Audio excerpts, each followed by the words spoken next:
بسم اللہ الرحمن الرحیم۔ الحمد لله رب العالمين والصلاة والسلام على خاتم الأنبياء ومن هو أولى بعيسى بن مريم محمد وعلى آله وصحبه وأمته أجمعين أما بعد۔ عزیز طلباء کرام، حضرت عیسیٰ علیہ السلام کے رفع نزول کے عقیدے سے متعلق 10 سوالات ہماری اس کتاب کے اندر موجود تھے، جس میں سے 9 سوالات کو ہم تفصیلاً پڑھ چکے ہیں۔ آج کی اس ویڈیو میں ہم آخری سوال نمبر 10 شروع کرتے ہیں۔ سوال نمبر 10 کا عنوان ہے قادیانی وساوس و شبہات کے جوابات۔ اس میں متعدد ایسے وساوس و شبہات مؤلف مدظلہ نے ذکر کیے ہیں جن کے ذریعے قادیانی مسلمانوں کو پریشان کرتے ہیں۔ عام مسلمانوں کو اس کے ذریعے شک و شبہ کے اندر مبتلا کر دیتے ہیں، حالانکہ یہ انتہائی بسیط قسم کے جوابات ہیں اور انتہائی رقیق قسم کے ان کے اعتراضات ہیں، لیکن چونکہ علم سے دوری ہے اور پھر سیکھنے سکھانے سے علماء کی مجالس سے دوری ہے، جس کی بنا پر وہ پریشان ہو جاتے ہیں، شکوک و شبہات کا شکار ہو جاتے ہیں۔ تو یہاں پر یہ جو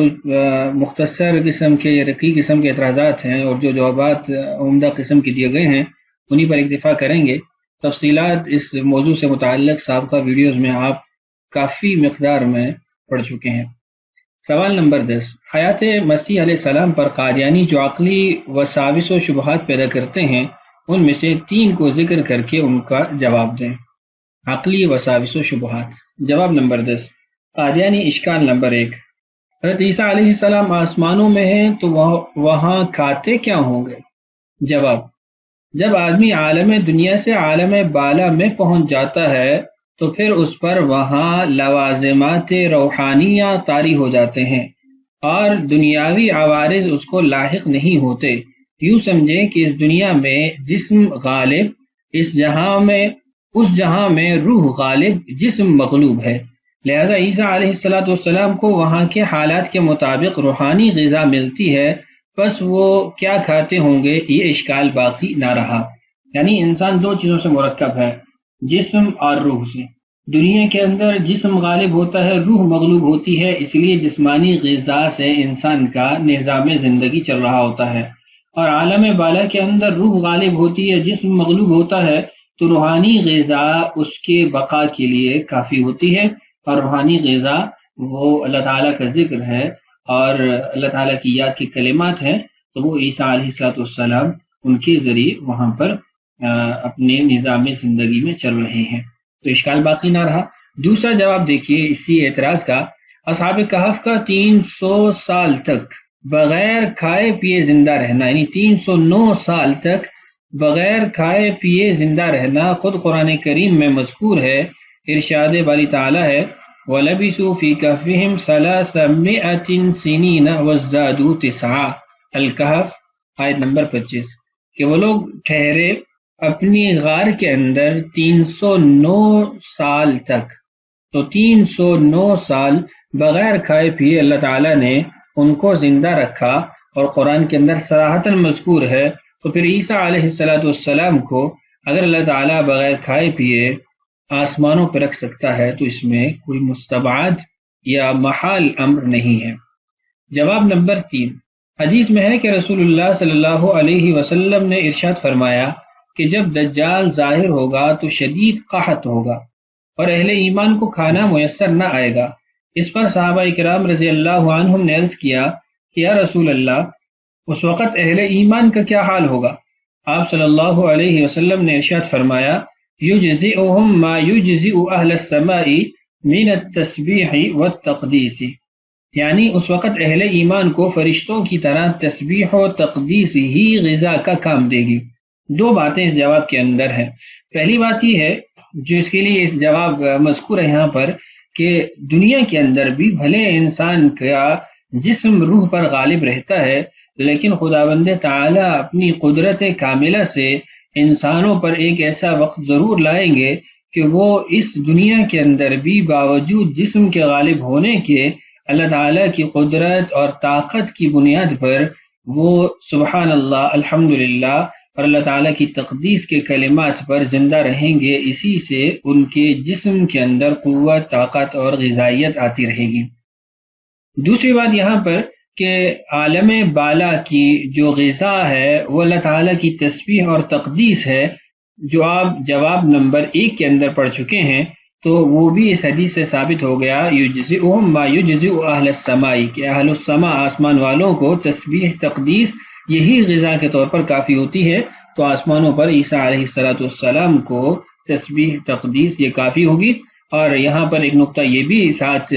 اس کا بھی پیچ لگا لیجئے کہ ہم سابقہ ویڈیوز میں پڑھ چکے ہیں کہ عیسیٰ علیہ السلام کو تو فرشتوں کے ساتھ ایک قوی مشابہت حاصل ہے کہ وہ ایک فرشتے کی نفخہ سے، پھونک سے پیدا ہوئے ہیں اور بغیر باپ کے پیدا ہوئے ہیں، تو اس لیے اگر ان کو آسمانوں پر تسبیح اور تقدیس کے کلمات سے غذائیت ملتی ہے تو یہ کوئی ناممکن نہیں ہے۔ جواب نمبر 4، اور حدیث میں ہے کہ نبی اکرم صلی اللہ علیہ وسلم کئی دن کا صوم وصال رکھتے تھے۔ صوم وصال آپ جانتے ہیں، یعنی اس میں افطار نہیں ہوتا، اور یہ فرماتے کہ ایکم مثلی، تم میں سے کون میری طرح ہو سکتا ہے، انی ابیت یطعمنی ربی ویسقینی، بخاری شریف جلد نمبر 2 صفحہ نمبر 102۔ ترجمہ دیکھیے، تم میں سے کون شخص میری مثل ہے کہ جو صوم وصال میں میری برابری کرے، میرا پروردگار مجھے غیب سے کھلاتا ہے اور پلاتا ہے، یہ غیبی طعام میری غذا ہے۔ معلوم ہوا کہ طعام و شراب عام ہے، خواہ حصی ہو یا غیبی ہو، یعنی یہ بات معلوم ہو گئی کہ حصی طور پر یا غیبی طور پر کسی بھی طور پر طعام و شراب کا بندوبست ہو سکتا ہے اور انسان کو انرجی، طاقت، غذائیت مل سکتی ہے۔ اور یہ روایت آپ کے سامنے ہے کہ دنیا کے عالم کے اندر بھی اللہ تعالیٰ انسانوں کو ایسے طور پر کھلا پلا سکتے ہیں کہ انسان کو حصی طور پر محسوس بھی نہ ہو۔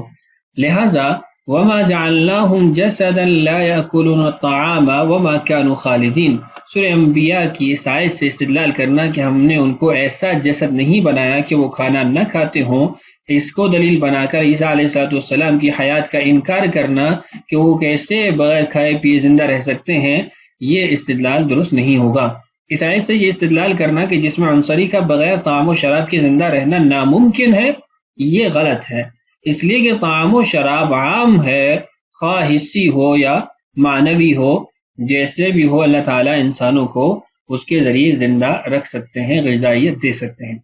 جواب نمبر 5، حضرت آدم علیہ السلام کی جنت میں آسمانوں پر خوراک کے دنیاوی نہ تھی، نیز حضرت مسیح علیہ السلام نفخہ جبریل سے پیدا ہونے کے باوجود جبریل امین کی طرح تسبیح و تحلیل سے زندگی کیوں نہیں بسر فرما سکتے؟ کما قال تعالی ان مثل عیسی عند اللہ کمثل آدم، جو آدم علیہ السلام آسمانوں پر کھاتے تھے وہی عیسیٰ علیہ السلام کھاتے ہیں۔ ایک پوائنٹ تو پہلے آپ سے ذکر کر دیا تھا کہ فرشتوں کے ساتھ مشابہت ہے، تو فرشتوں کی طرح وہ تسبیح و تحلیل سے زندگی بسر فرما سکتے ہیں۔ دوسرا پوائنٹ اس جواب کے اندر وہ حضرت آدم علیہ السلام کے ساتھ حضرت عیسیٰ علیہ السلام کی مشابہت ہے، وہ مشابہت قرآن نے خود ذکر کی ہے، ان مثل عیسی عند اللہ کمثل آدم خلقہ من تراب ثم قال له کن فیکون، کہ جیسے آدم علیہ السلام اللہ کی قدرت اور طاقت کا مظہر ہے، بغیر ماں باپ کے اللہ نے پیدا کیا، ایسے ہی عیسیٰ علیہ السلام بھی اللہ کی طاقت اور قدرت کا مظہر ہے کہ اللہ نے بغیر باپ کے ان کو پیدا کیا۔ تو جب مشابہت خلقتاً موجود ہے تو غذاً بھی تو پائی جا سکتی ہے۔ حضرت آدم علیہ السلام جنت میں دنیاوی خوراک نہیں کھاتے تھے، آسمانوں میں دنیاوی خوراک نہیں کھاتے تھے، تو جس خوراک کے ذریعے آدم علیہ السلام کا نظام جسم چل رہا تھا، غذائیت اور انرجی مل رہی تھی، وہی حضرت عیسیٰ علیہ السلام کھاتے ہوں گے، اس غذا پاتے ہوں گے۔ جواب نمبر 6، حضرت یونس علیہ السلام کا شکم ماہی میں بغیر کھائے پیے زندہ رہنا قرآن کریم میں صراحتاً مذکور ہے، یعنی مچھلی کے پیٹ کے اندر بغیر کھائے پیے ان کا کئی دن رہنا یہ قرآن کریم میں صراحتاً مذکور ہے۔ ان کے بارے میں حق تعالی شانہ کا ارشاد ہے فَلَوْلَا أَنَّهُ كَانَ مِنَ الْمُسَبِّحِينَ لَلَبِثَ فِي بَطْنِهِ إِلَى يَوْمِ يُبْعَثُونَ۔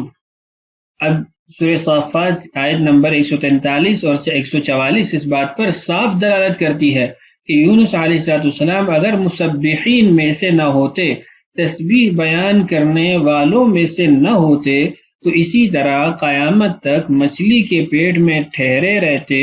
اور بغیر کھائے پیے زندہ رہتے۔ یہ یونس علیہ السلام کا واقعہ بھی اس بات پہ دلالت کرتا ہے کہ اللہ تعالیٰ وہ ہماری عام معمول کی غذا کے علاوہ بھی انسانوں کو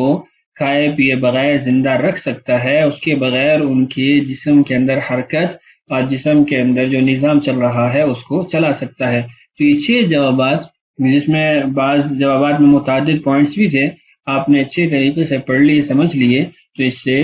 اس سے یہ اعتراض رقیق ہونا ثابت ہو گیا، کمزور اور ضعیف ہونا ثابت ہو گیا کہ عیسیٰ علیہ السلام آسمانوں پہ کیا کھاتے ہوں گے۔ قادیانی اشکال نمبر 2 دیکھیے، جو شخص 80 یا 90 سال کو پہنچ جاتا ہے وہ محض نادان ہو جاتا ہے،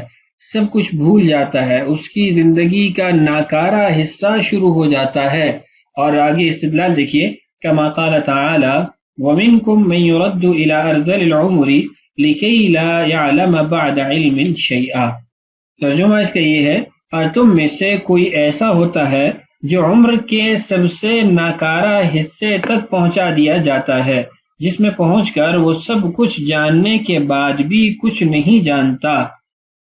سورہ نحل کی آیت نمبر 70 سے یہ ثابت ہوا کہ انسان پر عمر کا ایک ایسا حصہ بھی آتا ہے، وہ اس میں ایسا ناکارہ ہو جاتا ہے کہ جو سب کچھ وہ جانتا تھا وہ بھی بھول جاتا ہے، اس سے بھی لا علم ہو جاتا ہے۔ اب اعتراض کیا ہے؟ اعتراض یہ ہے کہ عیسیٰ علیہ السلام نے جب لمبی زندگی پائی، آپ کہتے ہیں کہ وہ آسمانوں پہ ہیں اور ہزاروں سال گزر رہے ہیں ان کے آسمانوں پر ہونے پہ، تو وہ تو عمر کے اس حصے میں داخل ہو جائیں گے جس میں انسان ناکارہ ہو جاتا ہے اور سب کچھ جو جان رہا ہوتا ہے وہ بھی بھول جاتا ہے۔ جوابات دیکھیے، جواب نمبر 1، ارذل العمر کی تفسیر میں 80 یا 90 سال کی قید مرزا قادیانی نے اپنی طرف سے لگائی ہے، قرآن و حدیث میں کہیں قید نہیں ہے۔ اس میں تو یہی ہے وَمِنْكُمْ مَنْ يُرَدُّ إِلَىٰ أَرْذَلِ الْعُمْرِ لِكَيْ لَا يَعْلَمَ بَعْدَ عِلْمٍ شَيْئًا۔ یہ 80-90 کی قید مرزا قادیانی کی اپنی اختراع ہے۔ جواب نمبر 2 دیکھیے، اصحاب کہف 300 سال تک کہیں نادان نہیں ہوئے، یعنی 309 سال وہ زندہ رہے، لیکن ان کو یہ ناکارہ والا یعنی عیب لاحق نہیں ہوا، یا یہ جو عمر بیان کی گئی ہے ناکارہ عمر اور جس میں انسان کو سب کچھ بھول جاتا ہے، ان کو تو یہ طاری نہیں ہوئی۔ جواب نمبر 3، اسی طرح حضرت آدم علیہ السلام اور حضرت نوح علیہ السلام 100 سال زندہ رہے، اور ظاہر ہے کہ نبی کے علم اور عقل کا زائل ہونا ناممکن اور محال ہے۔ ایسے ہی اور بہت سارے نظائر ہیں جن میں لمبی عمریں پائی جاتی ہیں، لیکن وہ عمر کے اس ناکارہ حصہ کو نہیں انہوں نے پایا۔ سابقہ امتیں خاص طور پہ ان میں لمبی عمریں تھیں، اللہ تعالیٰ نے ان کو یعنی کئی سو سال کی عمر عطا کی ہوئی تھی، جیسا کہ ایک روایت سے بھی ہمیں یہ معلوم ہوتا ہے۔ امام مالک رحمہ اللہ نے اپنی موطا کے اندر اس روایت کو کتاب الاعتکاف میں ذکر کیا ہے، اور علامہ بیہقی نے شعب الایمان کے اندر اس کو ذکر کیا ہے کہ اللہ کے رسول صلی اللہ علیہ وسلم کو سابقہ جو لوگ تھے، گزرے ہوئے لوگ تھے، ان کی عمریں دکھائی گئیں، پوری اعمار الناس قبلہ او ما شاء اللہ من ذلک فکأنہ تقاصر اعمار امتہ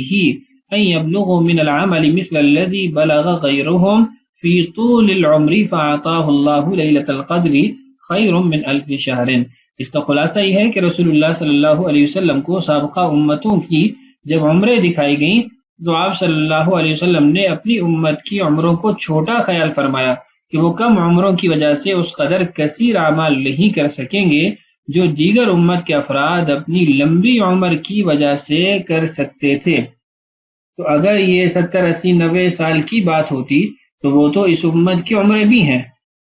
50 60 سال کی تو اوسطاً عمر ہے اس امت کی، تو پھر تو کوئی قابل استبعاد بات نہیں تھی۔ تو معلوم ہوا کہ سابقہ امتوں کی عمریں وہ اس امت سے ویسے ہی زیادہ تھی، تو ان میں تو ارذل العمر کا یہ معاملہ نہیں تھا۔ اور ایسے ہی اس امت کے بھی کچھ ایسے افراد ہیں جن کو اللہ تعالیٰ نے لمبی زندگی عطا کی ہے، جس کی ایک مثال ہمارے سامنے وہ حضرت سلمان فارسی رضی اللہ عنہ کی ذات ہے کہ ان کو اللہ تعالیٰ نے ایک لمبی عمر عطا کی تھی. یعنی ان کی عمر میں جو مختلف اقوال ہیں اس میں 250 سال عمر ہونا، یہ تو ایسا قول ہے جس میں شک نہیں ہے، اختلاف نہیں ہے. علامہ ذہبی رحمہ اللہ فرماتے ہیں کہ 250 سال کے بارے میں تو کوئی شک نہیں، اختلاف اور شک 250 سے زائد کے بارے میں ہے. تو اگر 250 سال تک یعنی عمر پانے والے جو کہ یعنی غیر مختلف فی ہے،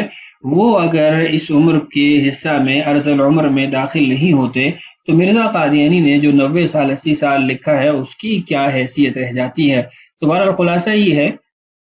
کہ مرزا قادیانی کا یہ اعتراض کرنا کہ 80-90 سال کے بعد انسان جو ہے وہ محض نادان ہو جاتا ہے، یہ درست نہیں ہے. اور عیسیٰ علیہ السلام پر اس دلیل کی وجہ سے اعتراض کرنا اور ان کے عقیدے کو حیات و وفات کے اس کو ناممکن قرار دینا یہ بالکل غلط ہے.